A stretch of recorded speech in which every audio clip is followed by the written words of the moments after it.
We now shift our focus to yet another piece of breaking news coming in for the national capital. We're given to understand that a Thar crashed into a divider in Gurugram earlier today, killing 5 of the 6 people inside.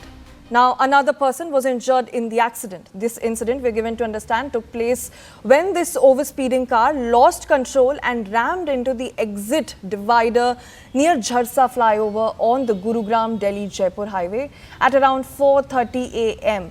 So, in the wee hours this morning, this unfortunate crash took place. Well, a Thar crashed into a divider in Gurugram today morning.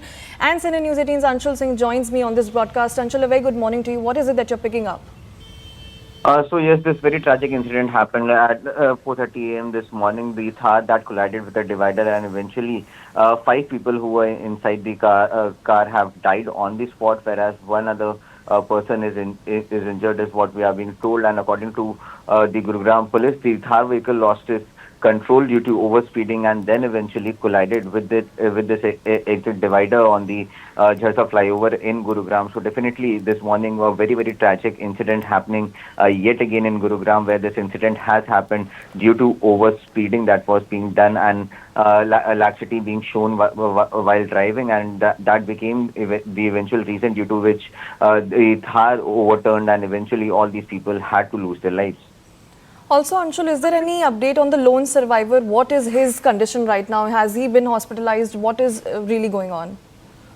Well, yes, the treatment is still underway, and however, it is being said by the doctors of the hospital and from as well as from the police officers that the condition is still very critical, and it is going to be very difficult for him to actually get back and actually tell what happened due to which this entire incident had happened. But according to the CCTV footages that have been seen by the local police, they claim that this was an incident that just happened due to overspeeding and the laxity that was shown while they were driving this vehicle.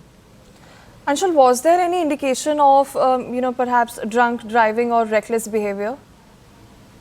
Nothing of that sort has been found out till now, because that would have eventually been done if at all anyone would have been alive, and then a case could have been opened up. But in this case, the situation is definitely very bad, and it is unlikely that such tests or such examinations would happen in this entire matter. In fact, there will be no particular FIR for that matter, any case that would happen in this entire case, because prima facie this seems to be a case of just overspeeding, and that's how it is being seen by the administration at this point in time and the law enforcing authorities as well.